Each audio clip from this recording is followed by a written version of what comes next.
एक बार फिर से आपके अपने YouTube channel TS agri academy में।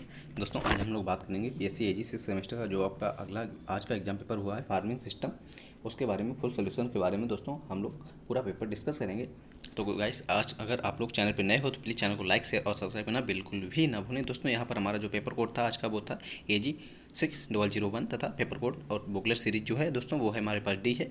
इस हिसाब से आप लोग अपना मैनेज करना और दोस्तों आंसर की मिलाने के बाद आप लोग अपना क्वेश्चन पेपर का जो जितने भी क्वेश्चन आपका स्कोर रहे वो हमें कमेंट बॉक्स में ज़रूर बताना कि हमारे आज के इतने क्वेश्चन सही हैं। तो गाइस अगर आपको क्लास अच्छी लगे तो प्लीज़ चैनल को सब्सक्राइब जरूर करना और अपने हर एक फ्रेंड के पास शेयर करना। दोस्तों यहाँ पर हमारा पहला क्वेश्चन जो रहेगा वो है, देखते हैं बिना किसी देरी के। दिया गया है निम्नलिखित में से कौन सा बहुमंजिला फसल का उदाहरण है। दोस्तों कौन सा है? गेहूँ प्लस सरसों, गन्ना और आलू प्लस ए और बी दोनों या नॉन ऑफ दीज। तो इनमें करेक्ट आंसर क्या होगा दोस्तों? यहाँ पर हमारा करेक्ट आंसर तो था गाइस वो था हमारा गन्ना और आलू। ठीक है, ऑप्शन नंबर हमारा बी राइट था यहाँ पर, ऑप्शन बी। इसके चलते क्वेश्चन नंबर नेक्स्ट में दिया है सेकंड नंबर की, किसी विशेष खेत के लिए कुशल फसल प्रणाली निर्भर करती है। दोस्तों किस पर निर्भर करती है? फार्म संसाधन पर, फार्म उद्यम पर, फार्म प्रौद्योगिकी पर या उपयुक्त सभी पर। तो यहाँ करेक्ट आंसर होगा दोस्तों ऑप्शन नंबर डी हमारा, ऑल ऑफ इस सभी दोस्तों। ठीक है, ऑप्शन डी होगा। नेक्स्ट है क्वेश्चन नंबर थर्ड दिया है निम्नलिखित में से कौन सी एक पूंजी प्रधान फसल है। दोस्तों पूंजी प्रधान फसल कौन सी है? पूंजी प्रधान फसल जो है दोस्तों आलू, केला, गन्ना ये सभी के सभी पूंजी प्रधान फसल हैं। तो ऑप्शन नंबर हमारा डी राइट होगा यहाँ पर भी। इसका चलें क्वेश्चन नंबर फोर्थ में दिया है कि किस वर्ष निम्न वर्षा वाले क्षेत्रों में कौन सी फसल प्रणाली अपनाई जाती है। दोस्तों निम्न वर्षा वाले क्षेत्रों में कौन सी फसल प्रणाली अपनाई जाती है? बहुफसल, एकल फसल, मिश्रित फसल या सभी। तो दोस्तों वहाँ अपनाई जाती है मिश्रित फसल। ठीक है, मिक्स क्रॉपिंग, ऑप्शन नंबर हमारा सी राइट होगा, मिश्रित फसल।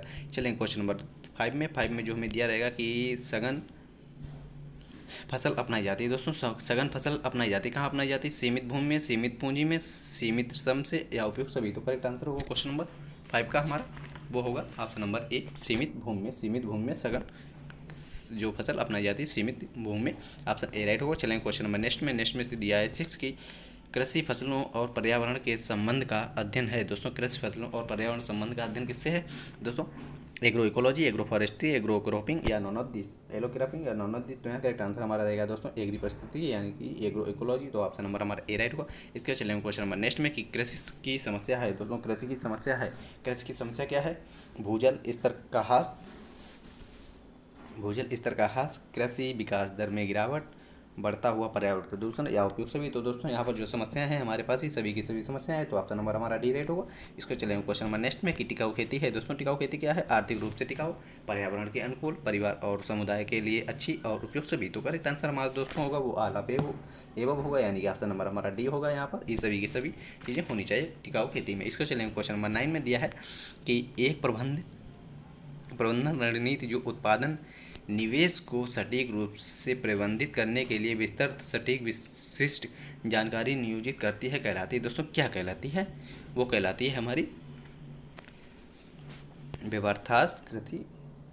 यथार्थ कृषि, यानी कि ऑप्शन नंबर हमारा वी राइट होगा। इसके चलेंगे क्वेश्चन नंबर नेक्स्ट में 10 नंबर में कि IFS का पूरा नाम क्या है। दोस्तों IFS का पूरा नाम क्या है? वो है integrated farming system, integrated food system, integrated food supply या इंटीग्रेटेड फूड सप्लाई। तो यहाँ करेक्ट आंसर हमारा IFS का होगा दोस्तों, वो होगा ऑप्शन नंबर ए यानी कि इंटीग्रेटेड फार्मिंग सिस्टम। तो ऑप्शन नंबर हमारा ए राइट होगा क्वेश्चन नंबर 10 का। इससे चलेंगे क्वेश्चन नंबर नेक्स्ट में 11 नंबर दिया फसल प्लस पेड़ है। दोस्तों फसल प्लस पेड़ क्या है? सिल्वीकल्चर है, सिल्वी पास्चर है, हॉर्टिकल्चर है या कृषि वानिकी है, यानी कि एग्रो फॉरेस्ट्री। तो करेक्ट आंसर होगा दोस्तों वो एग्रो फॉरेस्ट्री, यानी कि ऑप्शन नंबर हमारा डी राइट होगा। इसके बाद चलेंगे क्वेश्चन नंबर नेक्स्ट में 12 नंबर में दिया गया है एकीकृत कृषि प्रणाली के लाभ हैं। दोस्तों एकीकृत कृषि प्रणाली के लाभ क्या है? क्वेश्चन नंबर 12 है। 12 का जो करेक्ट आंसर रहेगा गाइस वो रहेगा उपयुक्त सभी, यानी कि ऑप्शन नंबर ई सभी की, यानी कि अधिकतम संभव रिटर्न का लाभ प्रांत, पर्यावरणीय सुरक्षा, चारे के संकट को पूरा करना। तो दोस्तों एकीकृत फसल प्रणाली के लाभ हैं, ऑप्शन डी राइट होगा हमारा। क्वेश्चन नंबर देखते हैं 13 में दिया है कि फुल फॉर्म ऑफ USDA। तो USDA का फुल फॉर्म क्या होता है? दोस्तों USDA का जो फुल फॉर्म होता है वो होता है United state department of agriculture, यानी कि United state of department of agriculture. तो ऑप्शन नंबर हमारा ए राइट होगा यहाँ पर, ऑप्शन ए क्वेश्चन नंबर 13 का। इसके चलते हैं क्वेश्चन नंबर 14 में उत्तर प्रदेश की कृषि मंत्री कौन है? दोस्तों agriculture minister of Uttar Pradesh. दोस्तों ये जो हमारे कौन है? नरेंद्र मोदी, सूर्य प्रताप शाहू, आदित्यनाथ योगी या श्री धर्मपाल। तो करेक्ट आंसर है दोस्तों वो है सूर्य प्रताप शाही, ऑप्शन नंबर हमारा बी राइट है। इसके चलने क्वेश्चन नंबर 15 में उदासीन मृदा का पीएच मान हमसे पूछा गया था। तो उदासीन का पीएच मान क्या होता है दोस्तों, वो होता है 7, यानी कि ऑप्शन नंबर हमारा डी राइट होगा क्वेश्चन नंबर 15 का। इसके चलते हैं क्वेश्चन नंबर नेक्स्ट में दिया गया कृषि प्रणाली के उचित संयोजन और लाभप्रद के लिए उन्हें बढ़ाने के लिए उपलब्ध साधन को प्रतिनिधित्व कराती है दोस्तों। कौन प्रतिनिधित्व कराती है दोस्तों, कृषि संसाधन तथा उद्यम दोनों कराते हैं। तो ऑप्शन नंबर हमारा यहाँ पर सी राइट होगा क्वेश्चन नंबर 16 का। इसके चलेंगे क्वेश्चन नंबर नेक्स्ट में दिया है आर्थिक फसल एवं पशु उत्पादन के रूप में सौर ऊर्जा का उपयोग करने के की एक प्रक्रिया है दोस्तों। सौर ऊर्जा का उपयोग किसमें करते हैं, कृषि में, खेती में, मुर्गी पालन में और पशुपालन में। तो दोस्तों कृषि, खेती, मुर्गी पालन सब आपको करेक्ट लग रहा हो तो, मगर यहाँ पर जो हमारा ऑप्शन क्लियर होगा दोस्तों वो होगा एग्रीकल्चर में, क्योंकि एग्रीकल्चर में ये हमारे सभी के सभी आ जाते हैं। तो हमारा ऑप्शन नंबर ए राइट होगा। ठीक है गाइस, हमारा ऑप्शन नंबर ए राइट होगा एग्रीकल्चर। ठीक है, क्वेश्चन नंबर 17 का। इसके चलते हैं क्वेश्चन नंबर नेक्स्ट में कि एक उत्पादन के स्तर में परिवर्तन होने की स्थिति में उसी दिशा में दूसरे उत्पादन के स्तर में परिवर्तन होना क्या कहलाता है दोस्तों, उसी दिशा में परिवर्तन होना क्या कहलाता है। क्वेश्चन नंबर 18 का जो करेक्ट आंसर है दोस्तों वो है पूरक संबंधन, यानी कम्प्लीमेंट्री रिलेशनशिप। ऑप्शन नंबर हमारा ए राइट होगा। गाइस अगर आप लोग चैनल पे नए हो तो प्लीज़ चैनल को सब्सक्राइब जरूर कर देना, क्योंकि इसी चैनल पे आपको सबसे पहले सबसे सटीक आंसर हल और आपके एग्जाम से पहले इंपॉर्टेंट क्वेश्चन हल कराए जाते हैं। तो गाइस प्लीज़ चैनल को सब्सक्राइब जरूर करना। क्वेश्चन नंबर 19 है हमारा कि कृषि प्रणाली दृष्टिकोण किसके लिए आवश्यक है दोस्तों, किसके लिए आवश्यक है। क्वेश्चन नंबर 19 का करेक्ट आंसर होगा दोस्तों ये सभी के लिए आवश्यक है। ऑप्शन नंबर डी राइट होगा क्वेश्चन नंबर 19 का। नेक्स्ट होगा 20 नंबर की अनुरूप संबंध में सहायक उद्यम का योगदान होता है दोस्तों। कितना योगदान होता है, वो होता है 10%, 20%, 30% या 50%। तो करेक्ट आंसर हमारा ऑप्शन नंबर ए होगा, यानी कि 10% होगा। इसके चलेंगे क्वेश्चन नंबर नेक्स्ट में दिया है कि भविष्य में उत्पादन की परिवर्तनशीलता जिसे मापा नहीं जा सकता क्या कहलाती है दोस्तों, अनिश्चितता, जोखिम, ए बी दोनों या नॉन ऑफ दिस। तो करेक्ट आंसर क्या होगा दोस्तों, वो होगा ए और बी दोनों। ठीक है, ऑप्शन नंबर हमारा सी राइट होगा। इसके वजह से चलेंगे क्वेश्चन नंबर 22 में जो हमें दिया है कृषि क्षेत्र के आकार, व्यावसायिक दक्षता और किसान के संसाधन प्रभावित करते हैं दोस्तों। क्या प्रभावित करते हैं, खेती के प्रकार, खेती की प्रणाली, फसल प्रणाली को, या उपयुक्त में से किसी को नहीं। क्वेश्चन नंबर 22 है, 22 का करेक्ट आंसर है दोस्तों वो होगा टाइप ऑफ फार्मिंग, यानी कि ऑप्शन नंबर हमारा ए राइट होगा क्वेश्चन नंबर 22 का। इसके चलते हैं क्वेश्चन नंबर 23 में सीमांत खेती पर एवं निर्वाह खेती है दोस्तों। सीमांत खेती एवं निर्वाह खेती कैसी है, विविधीकृत खेती, विशेष खेती, शुष्क खेती या मिश्रित खेती। तो करेक्ट आंसर हमारा होगा दोस्तों वो होगा विविधीकृत खेती, यानी कि ऑप्शन नंबर हमारा ए राइट होगा 23 का। इसके चलते 24 में दिया है कि उत्पादन का कारक है दोस्तों। उत्पादन के कारक क्या क्या हैं, लैंड, लेबर या कैपिटल या ऑल ऑफ एबव। तो दोस्तों यहाँ करेक्ट आंसर होगा ये सभी हमारा। तो ऑप्शन नंबर हमारा डी राइट होगा उपयुक्त सभी, यानी कि भूमि, श्रम, पूंजी सभी की चीज़ें होनी चाहिए उत्पादन के लिए। ठीक है, नेक्स्ट होगा कि 25 दिया है फसल उत्पादन के साथ पशुपालन या डेयरी पालन का काम करना क्या कहलाता है दोस्तों, मिक्स क्रॉपिंग, इंटर क्रॉपिंग या मिक्स फार्मिंग या फिर मल्टी क्रॉपिंग। ऑप्शन नंबर जो डी है, यानी कि बहुफसली खेती। तो करेक्ट आंसर हमारा होगा दोस्तों वो होगा ऑप्शन सी, यानी कि मिश्रित खेती, मिक्स फार्मिंग होगा, mix farming. Option number C रहेगा। इसको चलते हैं क्वेश्चन नंबर नेक्स्ट में जो दिया है 26 में कि आधुनिक कृषि की परिस्थिति होती है दोस्तों। आधुनिक कृषि में परिस्थिति होती है दोस्तों कैसी होती है, अचल, लचीली, भंगुर या none of this. Question number जो 26 है, 26 का करेक्ट आंसर हमारा क्या रहेगा गाइस, वो रहेगा ऑप्शन नंबर बी, लचीली। ठीक है, लचीली, ऑप्शन नंबर बी राइट हो। इसके चलेंगे क्वेश्चन नंबर 27 में कि राज्य कृषि का उदाहरण है दोस्तों। राज्य कृषि का उदाहरण क्या है, राज्य कृषि का उदाहरण जो है दोस्तों वो होगा आलापे हो। ऑप्शन नंबर डी राइट होगा, यानी प्रदर्शन भाग, बीज प्रतिशत तथा अनुसंधान भाग। तो ऑप्शन नंबर हमारा डी राइट होगा। इसके 28 है कि निम्नलिखित में से कौन सा युग्म सही नहीं है दोस्तों, कौन सा युग्म सही नहीं है। तो यहाँ जो करेक्ट आंसर हमारा है 28 का ऑप्शन नंबर डी राइट होगा। रैच लैंड जो ये कृषि विधियाँ ये हमारा ऑप्शन सही नहीं है। इसके चलते हैं क्वेश्चन नंबर 29 में कि टोच खाल खास एवं क्यूमन संबंधी है दोस्तों, किससे संबंधी है। क्वेश्चन नंबर 29 है, 29 का करेक्ट आंसर है दोस्तों वो होगा सामूहिक खेती से। ऑप्शन नंबर ए राइट होगा 29 का। इसके नेक्स्ट होगा कि LER का पूरा नाम क्या है दोस्तों, LER का पूरा नाम क्या है। तो दोस्तों लैंड इक्विवेलेंट रेशियो, यानी कि ऑप्शन नंबर हमारा वी राइट होगा, land equivalent ratio. Option number हमारा डी राइट है। इसके चलेंगे क्वेश्चन नंबर 31 में जो हमें दिया गया था भूमि संतुलन अनुपात का प्रयोग किसके मूल्यांकन में किया जाता है दोस्तों, किसके मूल्यांकन के लिए किया जाता है दोस्तों, वो किया जाता है अंतः फसल मूल्यांकन के लिए। ऑप्शन नंबर हमारा सी राइट होगा, इंटर क्रॉपिंग के लिए किया जाता है। नेक्स्ट होगा तो 32 में दिया है एग्रीकल्चर शब्द किस भाषा से है गाइस, ये तो आप सभी को पता होगा कि एग्रीकल्चर हमारा लैटिन भाषा से है तथा एग्रोनॉमी जो है वो ग्रीक भाषा से है। इस हिसाब से हमारा ऑप्शन नंबर यहाँ पर ए राइट है। ठीक है, नेक्स्ट होगा, नेक्स्ट दिया है कि वर्तमान में आईसीआर आईसीआर के निदेशक कौन है दोस्तों? कौन है? बीपी पाल, ये तो हमारे प्रथम थे। एम एस स्वामीनाथन, ये हरित क्रांति के पिता थे। तथा सूर्य प्रताप शाहू, ये तो हमारे कृषि मंत्री हैं। तथा जो बचे हैं त्रिलोचन महापात्रा यानी टी महापात्रा, ये हमारे आईसीआर के जो है निदेशक हैं। इसके चलेंगे ऑप्शन नंबर सी राइट होगा। 33 का चलेंगे क्वेश्चन नंबर नेक्स्ट में 34 कि बहुफसल सूचांक किसने दिया दोस्तों? बहुफसल सूचांक किसने दिया दोस्तों? बहुफसल सूचांक जो दिया है वो दिया है डल रिम्पल ने यानी ऑप्शन नंबर हमारा ए राइट होगा। 34 का चलेंगे 35 में। 35 में निम्नलिखित में से कौन मृदा उर्वरता को पुनर्व्यवस्थित करता है कौन करता है? क्वेश्चन नंबर 35 है। 35 का करेक्ट आंसर क्या रहेगा दोस्तों? 35 का जो करेक्ट आंसर रहेगा वो रहेगा दलहनी फसलें, यानी कि ऑप्शन नंबर हमारा वी राइट होगा, लेग्यूम। ठीक है, इसका चलेंगे क्वेश्चन नंबर नेक्स्ट में कि सनई गन्ना की फसल गहनता क्या होगी दोस्तों? सनई तथा गन्ना की फसल गहनता क्या होगी? तो दोस्तों सनई और गन्ना की जो फसल गहनता होगी वो होगी 100। ठीक है गाइस, 100। इसके चलेंगे क्वेश्चन नंबर नेक्स्ट में फसल संहिता का सूत्र क्या होता है दोस्तों? फसल संहिता का सूत्र क्या होता है? फसल संहिता बराबर होता है जो हमारा वो होता है कुल फसली क्षेत्र और शुद्ध फसली क्षेत्र इंटू 100। कुल फसली क्षेत्र अपान शुद्ध फसली क्षेत्र इंटू 100, तो यानी ऑप्शन नंबर हमारा ए राइट है। 37 का। इसके चलेंगे क्वेश्चन नंबर 38 में दिया है कि कौन सी फसलें को फसल चक्र संहिता में फसल तौर पर नहीं गिना जाता है दोस्तों? यानी कौन सी वे फसलें हैं जिन्हें फसल चक्र गहनता में नहीं गिना जाता है, यानी फसलें कर लें मगर उनका जो उन्हें उसमें गिना नहीं जाता है दोस्तों, वो होती हैं ग्रीन मैन्यूरिंग क्रॉप, यानी जिन्हें हम लोग कृषि खाद्य के रूप में उगाते हैं, उन्हें नहीं गिना जाता है। तो ऑप्शन नंबर हमारा बी राइट होगा। 38 का चलेंगे क्वेश्चन 39 में मक्का आलू प्याज है दोस्तों। मक्का आलू प्याज है दोस्तों क्या है? 2 वर्षीय, 3 वर्षीय, 1 वर्षीय या 4 वर्षीय? तो करेक्ट आंसर हमारा है दोस्तों ऑप्शन नंबर सी, यानी कि 1 वर्षीय। ठीक है, 1 ईयर क्रॉप रेस।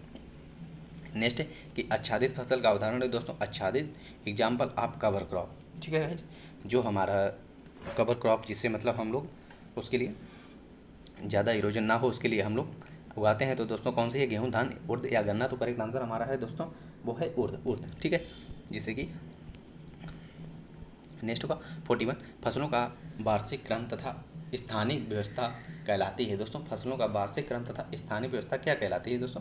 फसल पद्धति, फसल योजना, फसल प्रणाली या कृषि प्रणाली? क्वेश्चन नंबर 41 है। 41 का करेक्ट आंसर हमारा क्या रहेगा?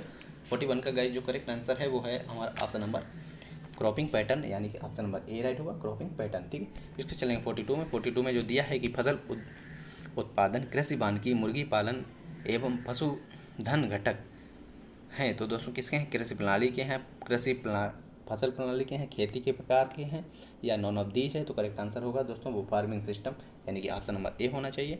ए है हमारा ऑप्शन नंबर ए 42 का। नेक्स्ट है 43 रेशम कीट पालन को क्या कहते हैं दोस्तों? एपीकल्चर, सेरिकल्चर, पिसिकल्चर या कृषि वानिकी? तो दोस्तों एपीकल्चर मधुमक्खी पालन होता है, सेरिकल्चर हमारा जो है ये रेशम कीट पालन होता है, तो ऑप्शन नंबर हमारा वी राइट होगा। तथा पिसिकल्चर मछली पालन और कृषि वानिकी यानी कि एग्रो फॉरेस्ट्री जो होता है, ऑप्शन नंबर हमारा बी राइट होगा।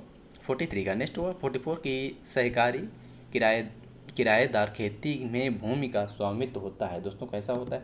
व्यक्तिगत होता है, सामूहिक होता है, ना तो व्यक्तिगत होता है ना ही सामूहिक होता है, या ए और बी दोनों होता है? क्वेश्चन नंबर 44 है। 44 का करेक्ट आंसर है दोस्तों वो होता है सामूहिक, ऑप्शन नंबर हमारा बी राइट होगा, कलेक्टिव। ठीक है, नेक्स्ट होगा 45 दिया है शुष्क कृषि की मुख्य समस्या है दोस्तों। शुष्क कृषि की जो मुख्य समस्या है दोस्तों वो होती है टू कंजर्व सॉइल मॉइस्चर, यानी कि मृदा की नमी को संरक्षित करना सबसे बड़ी समस्या होती है। ऑप्शन नंबर हमारा ए राइट होगा 45 का। नेक्स्ट होगा 46 क्वेश्चन जो है कि भू परिष्कृत का पिता है दोस्तों। भू परिष्कृत जो पिता हैं वो हमारे डॉक्टर जयत्रो टुल, ऑप्शन नंबर ए राइट होगा। गाइस आप लोग इस क्लास को अपने हर एक फ्रेंड के पास शेयर करें अगर आपको वीडियो पसंद आए तो प्लीज़ गाइस।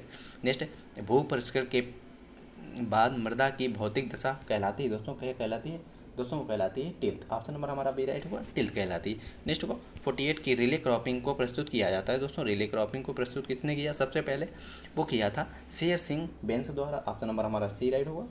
शेर सिंह बेंस द्वारा सबसे पहले रिले क्रॉपिंग को प्रस्तुत किया गया था। नेक्स्ट होगा कि टेंसियोमीटर का उपयोग किया जाता है दोस्तों, यानी कि टेंसियोमीटर का उपयोग किसके मापन के लिए किया जाता है दोस्तों? वो किया जाता है सॉइल मॉइस्चर के लिए, यानी कि मृदा नमी के लिए किया जाता है टेंसियोमीटर का उपयोग।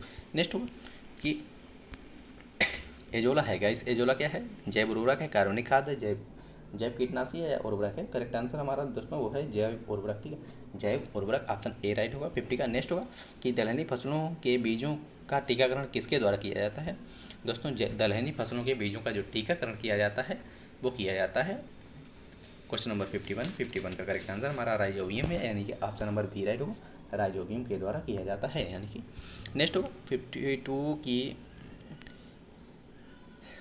पौधे नाइट्रोजन को किस रूप में लेते हैं। दोस्तों पौधे जो नाइट्रोजन को लेते हैं अमोनिया तथा अमोनिकल दोनों रूप में लेते हैं, तो यानी कि ऑप्शन नंबर हमारा यहाँ पर सी राइट होगा।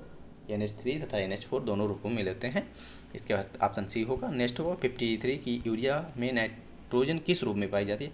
दोस्तों यूरिया में नाइट्रोजन हमारी एमाइड रूप में पाई जाती है, एमाइड रूप में यूरिया में नाइट्रोजन पाई जाती है तथा पौधे ज़्यादातर नाइट्रेट के रूप में ग्रहण करते हैं। ऑप्शन नंबर हमारा यहाँ पर ए राइट होगा 53 का। नेक्स्ट है 54 की वह योजना जिसके अनुसार किसी खेत के अलग अलग भूखंड पर फसलें उगाई जाती हैं क्या कहलाती है। दोस्तों वह योजना क्या कहलाती है। वह योजना कहलाती है दोस्तों फसल योजना, यानी कि ऑप्शन नंबर हमारा बी राइट होगा क्रॉपिंग स्कीम, ऑप्शन बी 54 का। नेक्स्ट हुआ 55 को दोस्तों नीलहरी शैवाल का प्रयोग किस में किया जाता है। दोस्तों ब्लू ग्रीन एल्गी का उपयोग हम लोग धान में करते हैं, ऑप्शन नंबर हमारा डी राइट होगा, धान में किया जाता है। नेक्स्ट है 56 की जब दो या दो से अधिक फसलों को बिना किसी पंक्ति व्यवस्था के एक साथ उगाया जाता है कहलाता है। दोस्तों क्या कहलाता है, intercropping, mix cropping, mix farming या रिले क्रॉपिंग। तो यहाँ पर करेक्ट आंसर होगा दोस्तों वो होगा mix cropping guys 50 question number 56 से, यानी कि मिक्स क्रॉपिंग ऑप्शन नंबर हमारा सी राइट हो। मिक्स क्रॉपिंग और मिश्रित खेती तब हो जाती है कि हम जैसे कि कृषि के साथ पशुपालन करते हैं, तो वो दोस्तों मिक्स फार्मिंग होता है। जब दो फसलों को एक साथ उगाते हैं तो गाइस वहाँ पर मिक्स क्रॉपिंग होती है, ठीक है। ऑप्शन नंबर हमारा सी राइट होगा यहाँ पर। नेक्स्ट होगा कि 57 की किस प्रकार की अंतः फसल के बीच शून्य प्रतिस्पर्धा होती है। दोस्तों किस प्रकार में होती है। दोस्तों वो होती है साथी फसल में, ठीक है, साथी फसल में, यानी कि ऑप्शन नंबर हमारा बी राइट होगा। नेक्स्ट है 58 में दिया गया रिले क्रॉपिंग और किस नाम से जाना जाता है। दोस्तों रिले क्रॉपिंग को और किस नाम से जानता है। क्वेश्चन नंबर 58 है, 58 का जो करेक्ट आंसर है हमारा वो है ऑप्शन नंबर हमारा बी, यानी कि अतिछादी फसल ऑप्शन नंबर बी राइट होगा। नेक्स्ट है हमारा 59 की उटेरा फसल प्रचलित है। दोस्तों उटेरा फसल का सबसे अधिक उपयोग कहाँ किया जाता है, पश्चिमी बंगाल में, बिहार में, मध्य प्रदेश में या कर्नाटक में। तो करेक्ट आंसर होगा दोस्तों वो मध्य प्रदेश में सबसे अधिक उपयोग किया जाता है उटेरा कल्टीवेशन का। नेक्स्ट है भूमि रोटेट होती है। दोस्तों भूमि रोटेट होती है, कैसे होती है, वो होती है स्थानांतरण खेती में भूमि रोटेट होती है। तो गाइस आज की क्लास हमारी पूरी हुई है, और गाइस आपको वीडियो पसंद आई हो तो प्लीज़ चैनल को लाइक शेयर और सब्सक्राइब जरूर करना, और अपना स्कोर हमें अपने कमेंट बॉक्स में ज़रूर बताना। ओके गाइस, इसके बाद मिलेंगे हम लोग एक नेक्स्ट वीडियो में, तब तक के लिए थैंक्स फॉर वॉचिंग, सो धन्यवाद।